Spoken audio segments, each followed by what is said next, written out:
Mm. This is now being recorded. Can you confirm that, Holly, for me? Yes. Do you see a button says yes? Great. Thank you. Well, welcome everyone. Thank you for being here tonight. We are going to be talking about the nesting cycle and all the way from egg to adult. This webinar will be recorded and we will be uploading it to our YouTube channel tomorrow, so you don't have to worry about taking notes if you don't want to. Feel free to write in the chat or in the Q&A box any questions that you might have, and we will be answering them at the end. And don't worry, everyone is muted. But feel free to write in the chat. If you're asking a question, and it'd be best if you can send it to everyone so that we can all see it. So if you go to the bottom of the chat section where it says to, there's a little arrow that you can choose. And instead of just sending it to the host and panelists, you can send it to everyone. That would be great. Thank you. Well, I'm excited to get started. So I am at the Cornell Lab of Ornithology, and it's been a snowy day here in Ithaca, but spring is coming. And our mission here in Ithaca, at Cornell Lab of Ornithology, is to interpret and conserve the Earth's biological diversity through research, education, and participatory science focused on birds and nature. I am part of the K-12 education team, and we create innovative resources and deliver transformative trainings that empower educators to build young people's science skills through nature, participatory science, and inquiry. So we get to package all the amazing stuff that the lab does and make it available to educators. My name is Stephanie Somerville Zamora. I am the program assistant for K-12 education, and Susan Liker is our learning coordinator, but she is not with us today. But we do have a very special guest that I'll be introducing soon. So as she does her presentation, I will be monitoring the chat, and I will, again, if you have any questions, type them and I will make sure that they get answered at the end. So as part of K-12 education, all of our resources and trainings fall along these three pillars, which are nature connection, participatory science, and inquiry investigation. So today, we will focus on that nature connection and that participatory science piece. In our team, we're trying to change the perception of what a scientist is. And if you ask a kid to draw one, usually this is the image that you get, right? A male with a white lab coat, crazy hair, goggles, doing science experiments. But we think this is like a narrow conception of science, and we want to change that. We want kids to view people who are outside asking and answering questions about nature as scientists too. So they are helping us understand the way our world works. And of course, we want them to view themselves as scientists and know that they can do the things that scientists do. So for this webinar, we're going to focus on some bird biology, specifically the nesting cycle, and on ways that you can engage your students in participating in participatory science projects, also known as citizen science projects, like NestWatch, and then share some activities that you can do with youth that support nesting birds. So what is participatory science? If you want to share in the chat what you have heard or know, if you've had any experience with participatory science, what programs have you used or projects? Yeah, feel free to type it in the chat. eBird, yes. That is one of Cornell Labs, the one Lab's main project. Breeding Bird Atlas, Feeder Watch, yes. Seek from iNaturalist.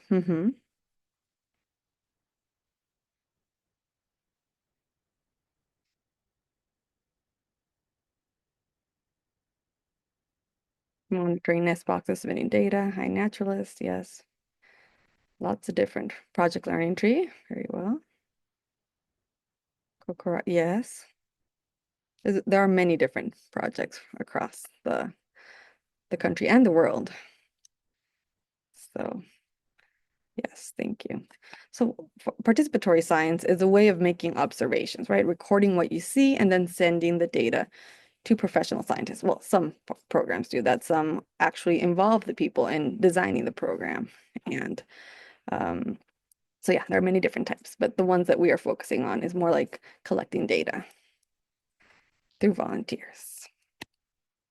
So we view participatory science as a partnership between regular people like you and me who aren't professional scientists and in which we collect data that is used to answer real world questions and questions that couldn't possibly be answered without your support.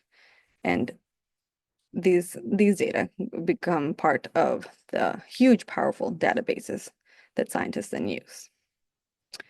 And it's also a fun way to learn, right, about birds and science and conservation by participating in real scientific studies. So why should you use participatory science as an educator?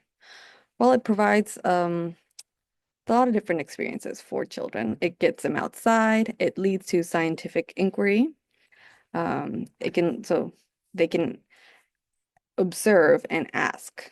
They come up with authentic questions, and the experience of doing science outside can help us develop connections to our local habitats. Um, it teaches and meets STEM content and science practice standards, which is a very important part of teaching. It, by connecting with the outdoors and our local habitats, it can promote environmental stewardship. It provides access to real life data, and it connects children to the scientific community. And it's also a cool way like to dive into science and math with the data that is collected. But most of all, your data really matters. So the data that is collected by your students actually is being used for to answer real world questions. It has impact.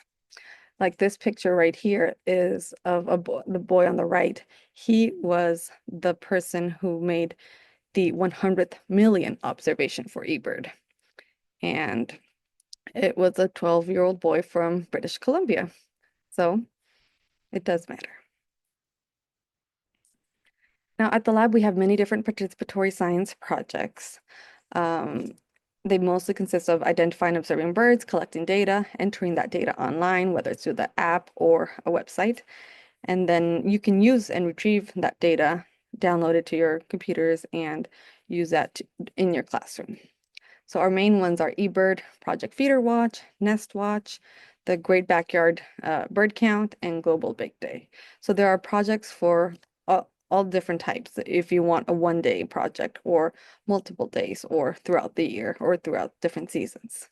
So no matter what aspect of birds you love most, there is a participatory science project that needs you and you can use.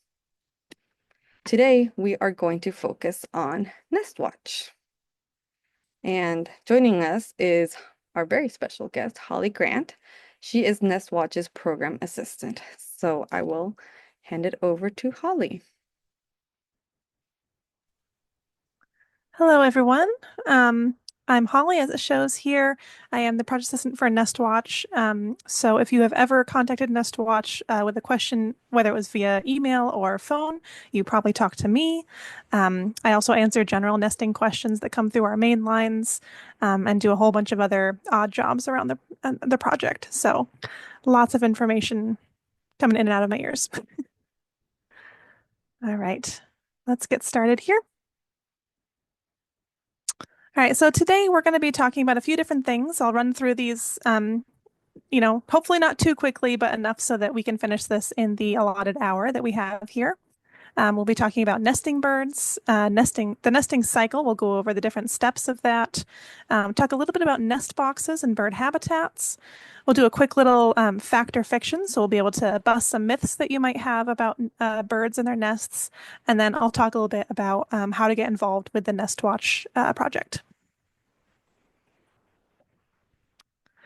All right, so one thing that I'm going to bring up first is that the NestWatch website has a bunch of these wonderful free resources. We'll talk more about them towards the end of the presentation. But one that I think is really helpful for folks who are just getting into this is our Common Nesting Birds tool. birds nest in a bunch of different habitats. They all have their own preferences, their own personality when it comes to nesting. So, you know, there's a lot of things, you can look at a nest and you can say, okay, well, it's in this habitat and it's made of these materials and it's, got all these other different characteristics. That will whittle it down to just a couple of different species in most cases.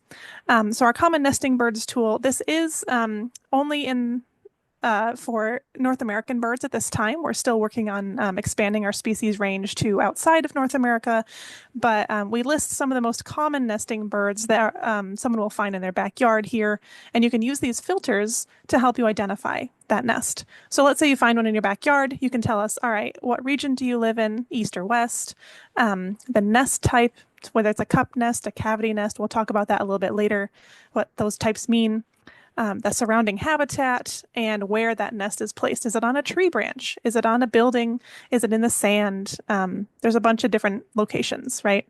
And then this tool will give you a list of possibilities.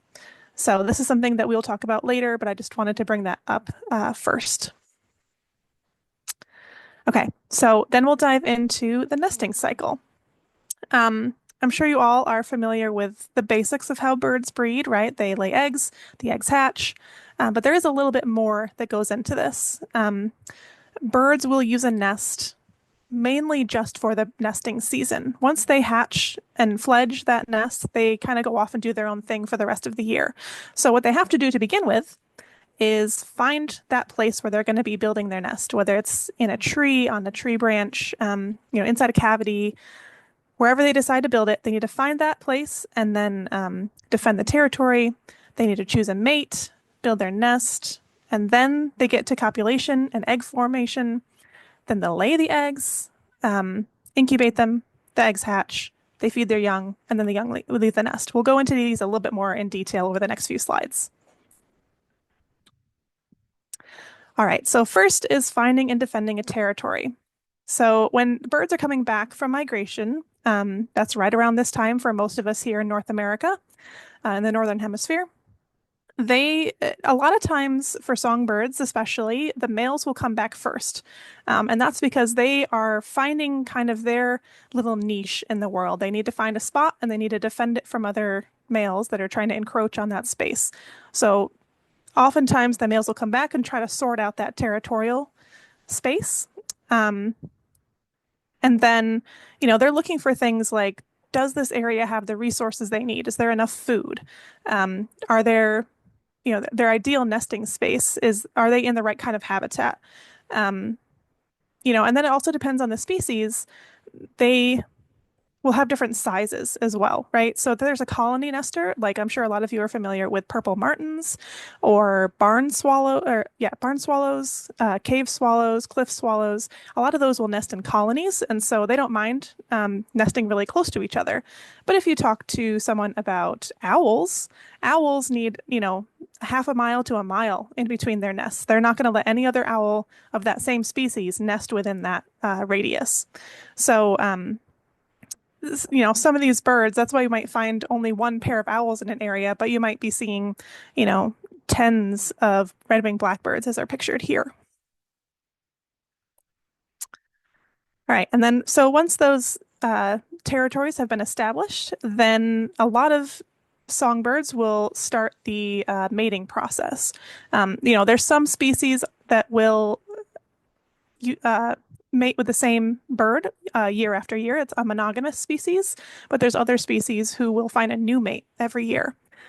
In either case, they do go through these mating rituals, mating displays. So sometimes it's just trying to woo the partner that you've had for many years. Sometimes it's wooing a new partner.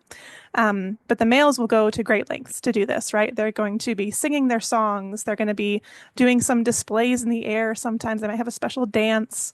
They're going to be, some birds will start a nest. There's house wrens, for example. They might start a bunch of little nests and they'll bring their lady around to all of them and say, hey, which one do you like? Right? And, they'll kind of try to show off what they have to offer. And she may like it and she may not. And then some birds will also do a feeding display. Cardinals are really famous for this. The males and females will feed each other to show that connection. So once they've got their mate, they need to build a nest. Birds will use a huge variety of materials, twigs, sticks, dead leaves. Mud is really common for American robins and swallows. Some birds don't even use nest materials at all. They'll just kind of they'll scrape a little depression in the sand and lay their eggs right there. So that's common for killdeer and some other shorebirds. And they'll sometimes use hair and fur and feathers of wild animals as well. So if you ever see a bird like the one in the picture here, it's got some grass or hay in its beak. You know, if a bird is carrying nesting material, it's probably flying right to its nest. So this is one a tip here is if you see a bird with nesting material, follow it with your eyes and try to see where it lands, and you can bet that they probably have a nest. They're going to lead you right to their nest. All right, so as I said before, there's a bunch of different kinds of nests that birds will make. The scrape in the top left here, that is usually on the bare ground, and the bird will kind of make a little bit of a scrape, such as in the sand. In the picture here, it looks like they've also kind of lined it with some shells. So it depends on the species, what they'll do, but in general, it's a ground nest. Platform nests are also popular for raptors. In the picture, we have an osprey. Dome nests are ones that kind of have a layer of nesting material over top as well. So Carolina wrens are a common species that have a dome nest. This species here in the picture is, I believe it's a type of sparrow because it's on the ground. The pendant nest here on the bottom left, orioles are really commonly make these pendant nests. It's a type of cup nest, like the one in the middle here. It's just more of a bag shape per se. So they'll build that nest at the tops of trees and lay their eggs in the bottom of that. So they kind of have this protective little sack that they use to protect their young. So again, in the middle, the cup nest is that's an American robin nest. It's that American robin's egg blue for those eggs. Those are made of a sturdy mud cup and wrapped around with grasses. But there's a lot of species that will just make their nests of grasses or twigs in that shape. They don't necessarily need the mud. And then cavity nesters here on the right. So a cavity refers to the cavity in a tree.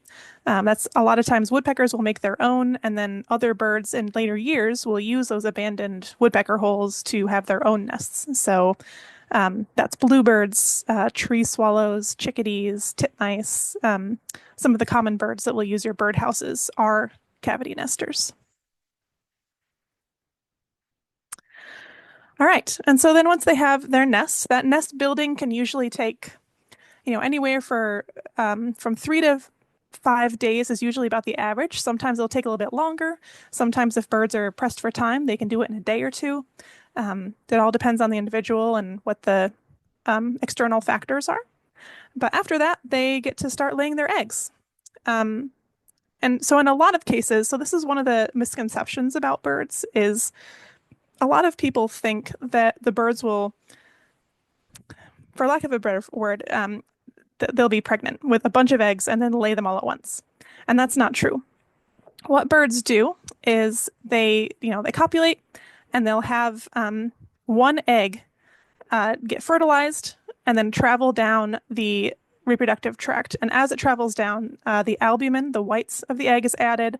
The yolk develops, and by the end of it, there is a hard shell that grows around the outside. And then, so that process takes about 18 hours for a lot of songbirds that you'll see in your backyard, chickadees, bluebirds, swallows. And so after those 18 hours, an egg is laid. So if you see here in these pictures, the top left is a black-capped chickadee. That's 9 eggs. Yeah, 9 eggs. So that with 18 hours per egg, that took about 9 days for that entire nest to be finished, that entire clutch to be laid. The same is true for everything else here. We've got the chipping sparrows on the top right, hummingbirds on the bottom left. Those eggs are about the size of Tic Tacs. It's wonderful. And in the bottom right, we have an eastern phoebe nest that has a couple of cowbird eggs in it as well. So these are all songbirds. And again, I said that they lay about 1 egg per day. Different birds, larger birds like ducks or hawks, they might go every other day. Their eggs take longer to develop because they're larger birds. And as we'll talk later, there's different kinds of young that will hatch from these eggs. Some birds hatch completely naked and helpless, and those usually don't take as much time to uh, cook, should we say, should to develop in the egg, whereas other ones will be ready to go right out the bat. And so they need a little bit more time to and energy spent on creation of that egg. Incubation is a step I think we're all familiar with. This is the classic period where the bird is sitting on the nest to keep those eggs warm. So developing chicks need to be kept at a certain temperature. Um, the adults brood those chicks, so they're sitting on top, trying to keep them a constant temperature for the entire incubation period. Um, they can leave the nest to go feed if the adults need to eat. They can usually leave the nest for short periods. For a lot of songbirds, they'll typically do that in the warmest part of the day, so that's mid-afternoon, and that ensures that the eggs have the best chance to kind of hold on to that heat while she goes off and feeds. In some species, the male will come and feed the female while she's on the nest, so that can help. Again, that can be another trick to keep those eggs as that temperature of the eggs as consistent as possible. Um, so all of these things, the priority here during this period is keeping those eggs at a good temperature so that they can develop properly, and there's no malfunctions that happen during that time. And this incubation period for most songbirds is going to be about 2 weeks. Again, with larger birds, that can take a little bit longer. So ducks, for example, will take closer to a month. Okay. So hatching day can be really exciting for nest monitors if they happen to catch it. When chicks hatch, they have this little thing on their beak. You can see it in this picture here. It's that little white dot on this Cooper's hawk chick, the beak there. That white dot is called an egg tooth, and that's a little hardened piece of their beak that they can use to break the shell. And as you can see here, the breaking process is called pipping. So if they pip through the shell, that's when the egg first cracks. And that pipping period, it's not like they just crack through and bam, they're hatched, right? Sometimes that hatching period, that pipping period can last a couple of hours. So it depends on the birds, depends on the species, depends on the strength of the chick as well. Okay, the hatchling period. So this is the brooding period, is how we refer to it here at NestWatch. Once those eggs hatch, they've got chicks that come out. So as I talked or kind of alluded to before, there's two kinds of nestlings. There's precocial nestlings or hatchlings and altricial hatchlings. So the precocial hatchlings are more developed and independent. They can hatch out of the egg, and within about 24 hours, they're ready to be up and running. They're fully feathered, just like this duckling here, and they are pretty much ready to go in the world. They're going to stick around mom for a while. She's going to help show them how to eat, how to fly more strongly, and basically kind of keep an eye on them until they're strong enough to become independent. But overall, they can kind of start exploring the world almost immediately. Altricial hatchlings, on the other hand, on the right side here, they hatch naked and helpless, and they're pretty much can't do anything. So those first few days, they can't even keep themselves warm. They don't have that thermoregulation power yet. So mom will sit on them. She'll continue brooding them as if they were eggs, just trying to keep them as warm as she can while they slowly grow. And then the other parent will be flying back and forth almost constantly to that nest with food so that they can continually feed these chicks. So altricial hatchlings, even though it looks like they're so helpless to begin with, they grow very fast and they can be almost adult-sized by the end of that incubation period, which again, for songbirds, might be only about 2 weeks. So these little American robin nestlings, they're probably within the first couple of days after hatching, give them another week and a half, and they're going to be almost as big as their parents. So it's pretty amazing how fast those birds can grow. Whereas the precocial hatchlings, they already grow, or they hatch already feathered and kind of grown a little bit, but and they will grow further, but it takes a lot longer for them to get to adult size often. So yeah, during that hatchling period, they're feeding and raising young. So I've kind of talked a little bit about this stuff already, but basically, the two adults for the nest are going to be running back and forth to that nest pretty constantly, trying to make sure that their chicks are getting all the protein, all the necessary nutrients they need to grow strong and fast. For a lot of songbirds, this means insects. So that is something I think that not a lot of people know as well, is that insects are almost exclusively what our local songbirds will feed their young. Even if the adults mainly eat seeds at your feeder, they're feeding their young insects because they need that protein to go strong and healthy. All right, and then it gets to be time to fledge from the nest. So after that incubation period, or sorry, the brooding period is over with, that all the chicks are looking pretty adult-like, they're getting ready to leave the nest. Um, Fledging is when they officially leave the nest for that first time. At this time, they may look like adults, but they're not going to be strong flyers just yet. And they don't really know how to feed themselves. So this is the period right after fledging is when you're going to see, the little youngins following around their parents in your backyard, chirping after mom, saying, "Hey, I'm hungry." And she's trying to teach them how to pick out worms from the ground or trying to lead them over to seeds. It's pretty fun to see if it's in your backyard. Um, but yeah, can we just go back there for a sec? Sorry. I just wanted to say that this fledging process is typically used for altricial nestlings. So just like we talked about the naked, helpless young, they fledge after that brooding period. Whereas the precocial young, the ones that come out fully feathered, they fledge pretty quickly, within about 24 hours. So the fledging is not as good of a descriptor for that process, but that's typically when it happens, is just a lot sooner for those birds. Okay. All right, so what are one of the things that you can do to help the birds in your backyard? So we talked about all these different kinds of nests, and there's the cup nests and the scrapes and the birds that build nests kind of outside and out in the open, right? So those we can't really do much about, but nest boxes, as is pictured here for these tree swallows, nest boxes mimic natural tree cavities. And that is something, if we're looking to add more nesting space in our natural areas, nest boxes are a really great way to help do that. So another one of our free resources is our Right Bird, Right House tool.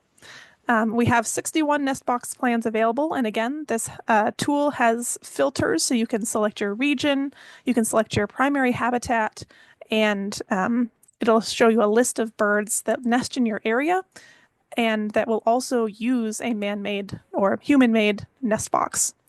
So, for example, in the picture here, you can see American kestrels. That's one of the many kinds of cavity nesting birds. Not every cavity nesting bird is going to be able to be attracted to a nest box. For example, there's a lot of woodpecker species like downy woodpeckers. They'll use a cavity nest out in nature, but to date, we're not aware of any specific built nest boxes that will reliably attract that species. But northern flickers, pileated woodpeckers, those are two different species that have been known to come to nest boxes. So this list isn't, I would say it's not exhaustive of all of the cavity nesting species in North America, but the ones that are most likely to be attracted to a nest box if you put one up in your yard. And then why nest boxes? Again, like I said before, they mimic that natural cavity space. So they're made of plain, untreated, unpainted wood. They're, the same kind of entrance hole size that a bird would use in nature. There's a whole bunch of different factors you can take into consideration when you are building a nest box or buying a nest box for these birds. So just a quick review of some things that make a nest box good versus bad. The one on the right is very pretty, but it's a bit too small. It's got too many holes. Contrary to popular belief, those perches that you see on nest boxes can actually help give predators an extra leg to get in to the box. They're not needed for the bird that's actually using the box. They're pretty much only something that's going to help the predators get inside. It's painted. A painted box, unfortunately, is going to stick out in nature, and that can sometimes lead predators to it, whereas a more camouflaged box would not attract that attention. The box here in this picture is glued shut. That's not necessarily a bad thing, but it does make it very difficult for the box to be cleaned out. And cleaning out your box is a really great way to help reduce mites. It's a great way to refresh the box for the birds in the coming year. Um, and over time, the birds are going to will sometimes build nests on top of their old nest. And over time, that's going to just fill up the box. So our best recommendation is making sure that your box has a door so you can easily clean it out at the end of every season. And then lastly here, it's secured to a tree with string. Again, that's a little bit precarious for the birds. You don't want to have an unstable box that falls down in the middle of the nesting process. So on the right here, I'll just note a couple of things that are much better for your box. It's made with untreated wood, probably cedar or pine, which are fairly easy to access. A sloped roof so that rain can slide right off of it. There's an entrance hole that is the correct size for the bird you're trying to attract. You don't want one that's too big. Again, that makes it easier for predators to get inside. And then the door opens again, so you can clean it more easily.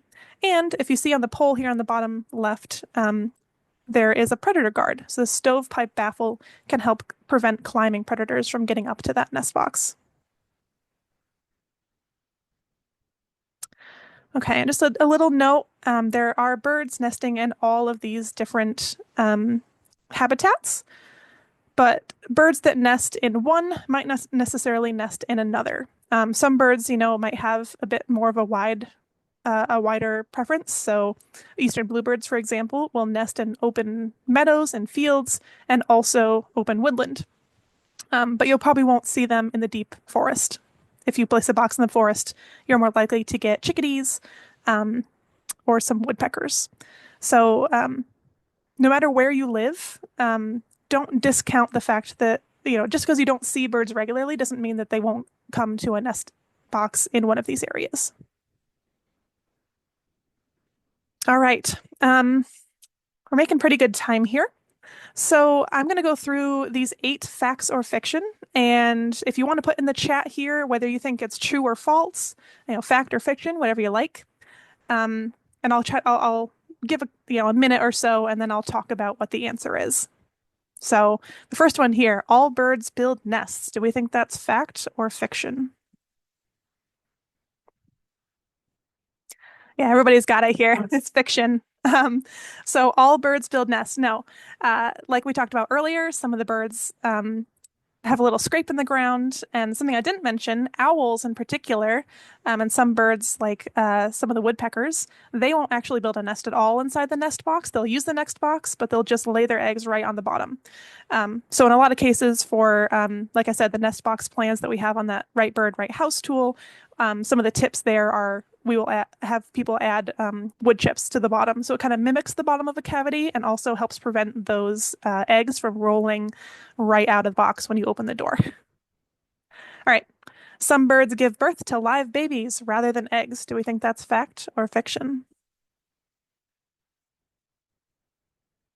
Oh, yeah. Maybe these are too easy. This is definitely fiction. All birds lay eggs. That is one of the defining characteristics of a bird. All right. Eggs and chicks are not always safe in their nest. Fact or fiction? You guys are just batting 1,000 right now. I love it. Everyone says fact. Yes, eggs and chicks are not always safe in their nest. As we were talking about earlier, predators can reach into the nest box holes. They can climb up trees or climb up the poles if there's no predator guard. And no nest box is going to be 100% predator safe. There's just too many options out there. There's even predatory birds like crows and jays have been known to reach into nest boxes and try to nab nestlings. So, unfortunately, they're never perfectly safe, but there are a lot of actions we can take to help make them as safe as we can be. All right, number 4, most baby birds are fed seeds and berries by their parents. Yes, you guys are all listening. I love this. All right, this is fiction. Just like I was talking about earlier, they typically, most songbird baby birds at least, are fed insects for that protein. There are a few exceptions. I believe house finches are one of those that they actually do feed their young seeds. And that is actually one reason why cowbird uh, eggs do so poorly in house finch nests, because the cowbirds really need those insects. And when those cowbird eggs are placed in a house finch nest, those chicks are only going to be fed, um, the house finch is only going to feed them seeds. So that's kind of an interesting fact there. And just as a note, because I'm talking about cowbirds as if everybody knows what they are. These are a bird that nests in.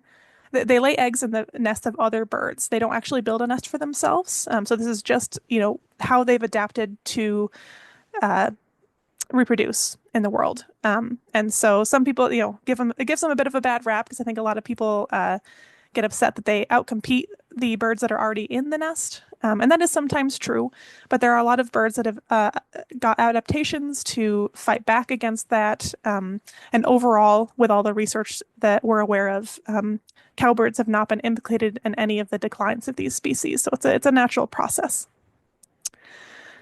All right, just a couple more here. Birds can breathe inside their eggs before they hatch. Fact or fiction? Everybody's got it right, it looks like. Fact. So that eggshell is permeable in terms of air. So airflow can go in between that egg. If that egg gets covered with anything like oil or other materials like that, that can block the pores in the eggshell, that can suffocate the young inside. It's pretty rare that that happens, but that's one of the reasons why, for example, um, you know, it's a good thing to keep oils or petroleum jelly away from surfaces that birds might touch. Because imagine that getting on the bottom or the belly of an adult bird, and then she comes and sits on her eggs, and then that petroleum jelly rubs all over the eggs, right? So, just some things to consider. All right, number 6, only the female sits on the eggs. True, false? Yep, everybody's got it. Fiction. Yep. So males and females will take turns sitting on eggs. There's some species where it's only the female, some species where it's only the male, some species where it's a little bit of both. So, all right, number 7, fact or fiction, most birds live in their nests year round. I love it. Everybody's got this 100%. Fiction. Most birds live in their nests for nesting season, and then once they get out of there, or off of those nests, they are either migrating to other locations, they're living in a different habitat, trying to find food wherever they can find it. Birds that nest, that don't migrate, will still be avoiding that nesting area. And one of the reasons why they do that is because staying in one place is much easier. It's much easier to be found by a predator if you're not moving, right? That's why when we're lost, right, they tell us to stay put so that people can find you. Well, this is not what the birds want, right? They don't want a predator to find them. So they're trying to optimize the amount of time they actually spend in the nest. It's one of the reasons why they're so quiet when they're incubating, because they don't want to draw attention to themselves. Any movement or sound is going to alert a predator. And so as they want to minimize that as much as possible so that they can give their chicks the best chance at survival. All right, finally, if you find a baby bird, you should try to feed it bread and milk. Loving the enthusiasm in the false that I'm seeing here. Great, great job. These are, again, pretty easy, so thanks for bearing with me through it. If you find a baby bird, the first thing you want to do is call a wildlife rehabilitator. you know, maybe determine whether it's a nestling or a fledgling first. But if you have trouble with that, the rehabilitator is going to be able to help you. Um, as we were talking about earlier, when the birds first fledge, they when they first leave the nest, they can't fly very well. So they're going to look helpless. They're going to look like they need to go back in the nest. A lot of times that's not true. But if you see a bird that's got some bare patches, maybe its feathers haven't all come in, you know, it's just looking more helpless, then call a rehabilitator and they'll be able to guide you through those next steps. All right. So now I'm going to talk a little bit more about NestWatch, which is, again, a participatory science project. Participatory science is another word for citizen science. So NestWatch, anybody can participate in NestWatch. We're a nest monitoring project. So if you find a bird's nest in your backyard, if you have a nest box and a bird nest inside, whatever the situation, you can tell us about it. So you would, for NestWatch, give us the latitude and longitude of the nest, and then you can start recording data. So I'll go a little bit more into that later. But in general, we have folks who want to get started with it, learn kind of what the project's about. We have them take our code of conduct quiz. So reading through just our basic guidelines to reduce disturbance to the birds, because this is a very sensitive time for birds. And, you know, having somebody who's unaware of the risks and unaware of other dangers that they can bring to birds is not what we want, right? We want everybody to be aware of what's going on and how they can reduce, you know, reduce their disturbance and also give the birds the best chance they have at survival. So that's all in our code of conduct. It's pretty short and easy, but we do require all of our participants to go through that. And then once you do that, you may already have a nest in mind, but that's also when you can start looking for more nests. Any bird nest is eligible, any species in the world. We have support for all of that. And then we ask you to, once you find it, start recording your observations. So I'll go a little bit more into this code of conduct just because I think it's helpful information. This is the same information that we have on our website. So, oh, and I'm noticing here that someone has said, don't touch a baby bird, the mama won't come back for it. That's actually not true. Birds aren't so scent oriented as mammals are. You definitely don't want to touch it if you can help it, just because it's safer for the bird if it's not being touched by human hands. You know, humans can be a little bit rougher than we intend to sometimes. Sometimes, you know, again, like we were talking about, if it's a fledgling, they don't need to be touched. They don't need to be picked up. And technically, it's against the Migratory Bird Treaty Act to be holding or possessing a bird like that, right? So when you see a wild bird like that, as I said, if it's a baby bird, give it some space, keep an eye on it, and then call your wildlife rehabilitator, and they'll be able to help you with that. So, half true. All right, code of conduct. So these are the bullet points that we basically have people go through. There's a little bit more information on our official code of conduct webpage.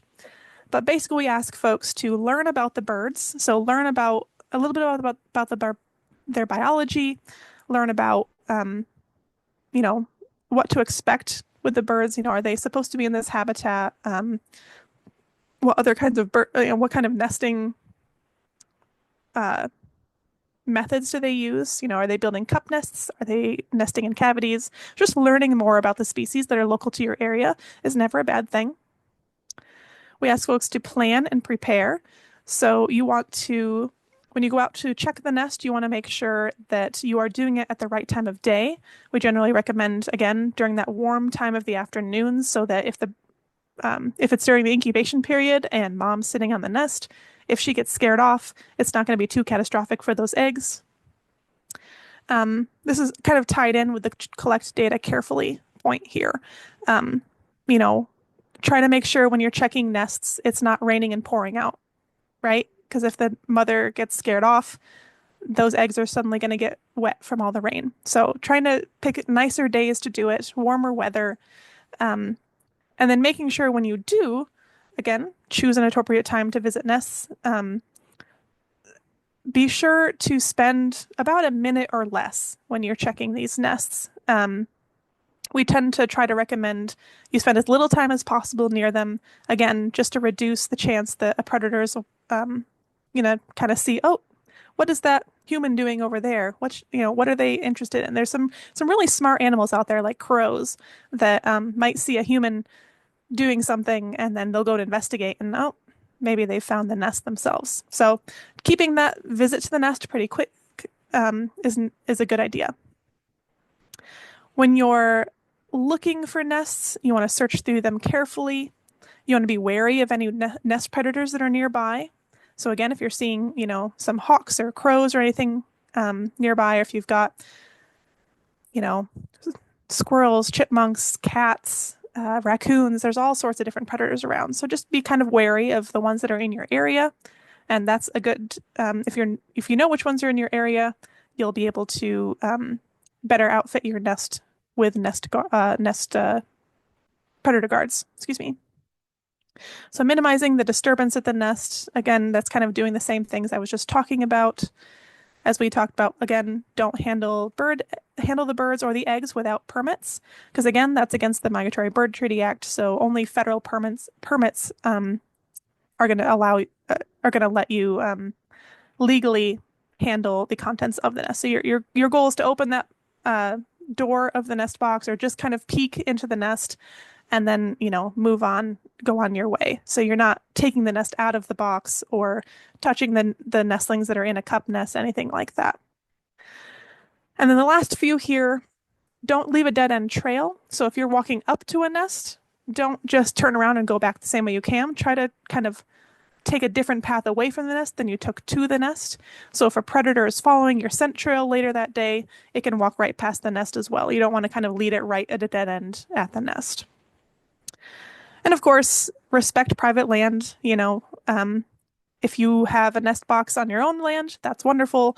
If you're checking nests on on public land or private land that's maybe owned by an entity like your workplace or a nature conservancy, something like that, just make sure that you have permission to be on that land. Respect, the people who own it. And then understand the laws protecting birds. So there's a lot of articles out there about the Migratory Bird Treaty Act. We link to some of them on our website that kind of break it down to a much more digestible format. So yeah, just kind of visual do nots when you're around a nest, right? Try to just reduce disturbance. Try not to be right up in their faces. Try to make sure that you're keeping their safety and comfort in mind. Our general rule is that if you can't check a nest in a way that is, if there's something that's going to prevent you from checking a nest in a safe way, we'd rather you just don't check the nest because the safety of the birds is the priority for our project. All right. So moving on, when it is time to enter data, we do have a website portal for you to enter data, or we have our mobile app. The mobile app is great to have in the field. So we have some participants that have, 20, 40, 60, 100 nest boxes, and they go out on the trail, once a week. They'll run out and they'll check all of those nest boxes in one go. So sometimes the mobile app is handy there so that they don't have to write down all of the data they're collecting. They can just go right through the app, tap on, how many eggs they see, how many nestlings they see, what kind of activity is going on, whether the young have feathers yet, that kind of information. And it can be saved right in the app. If you enter via the website, you'll probably have to take notes in the field on a piece of paper so that you can come back and enter that online later. Just a quick little overview of how we collect data for nests. The nest site is the highest level. So as I talked about just before, if somebody has, let's say, 10 nest boxes on their property, maybe they have a nice big field and they put 10 nest boxes out, those would each be 10 different nest sites. So a nest site, we're going to ask you to name it, and we're going to ask you the latitude and longitude, and there's a few other optional questions about the height of the box, what kind of habitat is nearby, that kind of thing. But generally, we just need to know, where are you seeing this nest? And then a nest attempt is going to be describe one bird's clutch of eggs. So in this case, let's say one of those nest boxes has a bluebird nest in it, and then the bluebird eggs are laid, and you can see the next level down here is visits. So you would be recording every time you visit that nest. We recommend no more than twice a week. So no more than once every 3 to 4 days. A lot of our participants will do it once a week. Um, but anyway, they record those visits one at a time and then summarize the nest at the end. So in this case, there's a success with the bluebird nest. And then the next nest you see in that uh, box might be a tree swallow. And then you would restart that nest attempt and add more visits and summarize that nest. And then after that, start a third attempt if another bird nests in there. So that's kind of how the data collection works. Zeros mean a lot. So for folks that are entering data, if you see 0 eggs, say so. And that can help us know that there's 0 eggs rather than a blank field, which would mean that you weren't sure whether eggs were there or not. We also have an option for unknown, but that's more to describe if you know eggs are there, but you can't count how many eggs. That's when we ask folks to use that U number.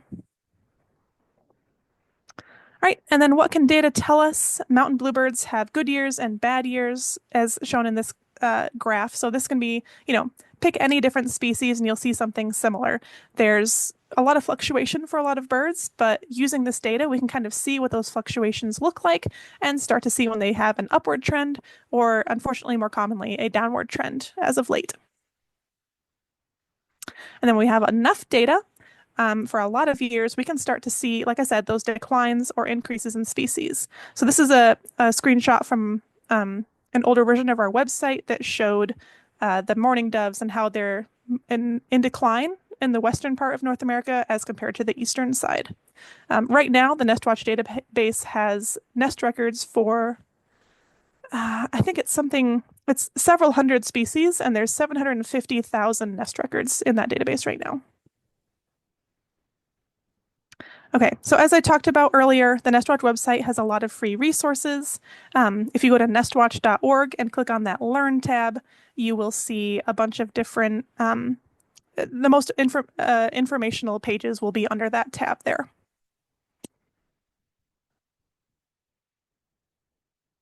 All right. And then I'll just end this and hand it off to Steph again. Sorry, we're getting a little bit close to our time there. Okay, I'll go. Right. Yeah. And then I just wanted to say that we created this curriculum for people, for kids in grades 5 through 8 with all of these different activities for learning about birds and their nests. It can be scaled up or scaled down for different age groups if you work outside of that middle school range. Great. Thank you, Holly, so much for everything you've shared with us. We do have at K-12 Education a list of resources. I am going to send them, if we don't get through them like in depth right now, I will send them in the email that will be follow-up email that I'll send tomorrow with the link to the recording and everything. But something, Holly, did you mention? I think you were going to mention that nests through bird cams are not allowed, right? Right. Yep. So bird cams, for NestWatch, we ask that you are visiting that nest in person. So try not. We don't accept data from virtual nests, if that makes sense. But it doesn't mean they can't use them in the classroom to teach. So we highly recommend, if you don't have the chance, to use them. So here at the lab, we have different, I'll show you quickly, but we have a section of bird cams, both feeder watch and nest watches. And they're all live and you can click on them and use them in your classroom. And for that, we have a couple guides. This Life in a Nest activities. That one has 4 activities that focus on using bird cams in the classroom. And then we have a collection of Spark guides, 5, but one in particular is called Spark Observations with Streaming Wildlife Cams. So that one is, and I'll link them all in the chat soon and also send them in that follow-up email. And then we also have book guides.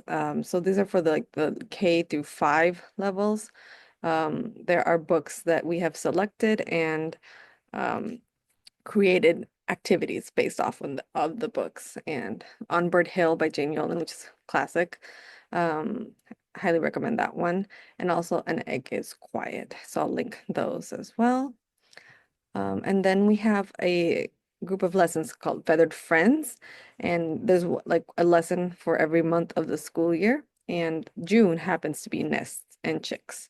So that is another great resource too. And it also has like home connections that you can do and send the children home with activities that they can do with their families. So it's a really cool resource. And they're all free downloads on our website, so you don't have to pay for them. And the last one is we developed the science and nature activities for cooped up kids during the pandemic. And there are a couple activities, this one on life cycles and nests and eggs, and the one on birds growing up.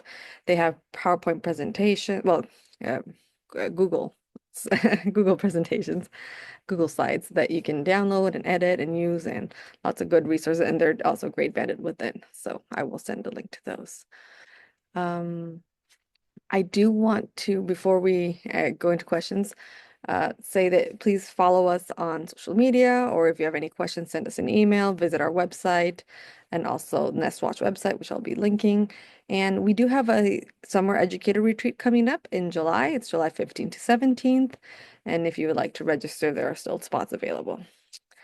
Okay, we do have some questions in the Q&A section, Holly. If you want to go through, oh, do you have access? Yes, you do.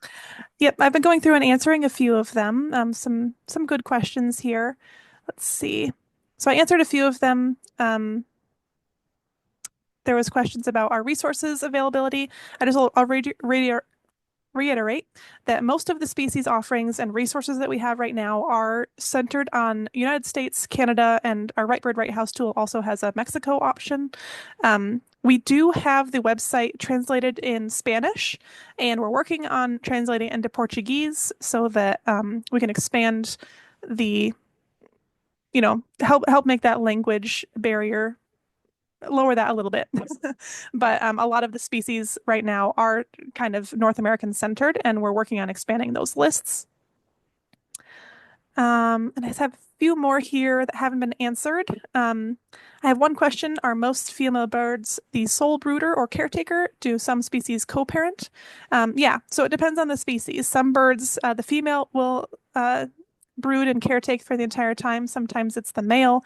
More often it's the female, and a lot of times they'll trade off. So it just depends on the species. And then we have, how do you find a rehabilitator?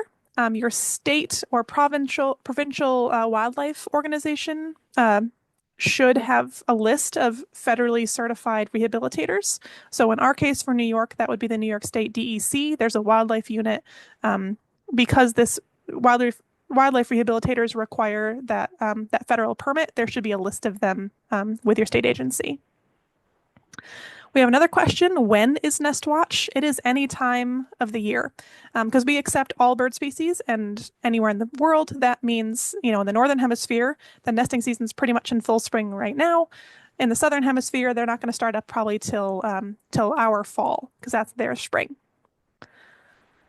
And then the last question I see here, what about when a hummingbird makes a nest, sits on it a few days, and then leaves, and there's no eggs? Yeah, so there's sometimes when a bird will they'll build a nest, and there might be a short period between when they build a nest and when they're ready to lay eggs. There's a lot of stuff that can happen in that period. Sometimes they're waiting for the conditions to be right. Maybe there's a bit of a drought, so they're waiting for the conditions to be a little bit better. Sometimes something might happen to their mate that could also change whether they're able to start the nesting process. There's a lot of different things that can affect birds through this whole process. And so, I don't want to end this on a sad note, but I will say that it's very common for nests to fail. And it's very common for them to not get through all stages, right? They might get through half of them. They might not even get to the first stage. It is a part of nature. That's why birds have so many eggs, right? Because they're trying to increase the chances that at least one of them is going to make it on to adulthood. So, the best we can do is try to give them a safe space to nest, try to protect them from predators, and then just let nature happen where it can. Thank you, Holly. I did want to add that if you need a completion letter, I have linked it and I'll send it also in the follow-up email. You can just download it. It's fillable. You can download it, add your name, and then that you can use that as a record for your school. I think there was a question someone asked earlier, but I already answered it. NestWatch is free, right, for everyone. Yes. It's Yep. NestWatch is free. All you need to do is sign up and have an account with us. So that's just your name and email. Um, and that just helps us keep track of like whether you've taken the code of conduct quiz and that we can ask you questions about your data if it's just easier for us to kind of track folks. And so we know that you submitted that data and not, some other person. okay. And if a nest is disturbed in the beginning stages of construction, will they rebuild elsewhere? A lot of times, yes. I think, again, a lot of this is dependent on species, right? There's 10, 11,000 different bird species, and all of them have a little bit of a difference in the way they do things. But yeah, if a bird nest is disturbed in the beginning, a lot of times that just means the adults are going to fly somewhere else and retry somewhere that's a little bit different. And then there's some birds that will just retry in that same exact spot, and it's kind of silly because if that happens, that means they're probably going to have it destroyed again. But not every bird is the smartest. Yep. There was another one before about the age of the participants. Oh, yep. That can be anybody. We do recommend that if you're working with children, just, have a adult supervisor on hand, because again, it's very tempting for kids to stick their hands right in the nest and hold eggs or hold young. And we know that that is not that some children will misconstrue their strength, I'm sure. So yeah, just make sure you have an adult on hand there. Okay. Well, thank you everyone for coming. Thank you, Holly, so much for everything you've taught us today and shared with Thank you for enduring my long-windedness. I us. am pretty passionate about this, so I can get carried away sometimes, but I appreciate everybody's participation. Great. Yeah. Thank you, everyone. It is 8:04 and we do want to go home. So I will share the recording via tomorrow via email, the links. And if you go to our YouTube page, we have a playlist there with all the webinars recording of the season and the future ones will be added there as well. So you can visit all the ones from past years. So thank you very much, and we'll see you in a month if you want to attend our next webinar. Okay, bye everyone. Thank you.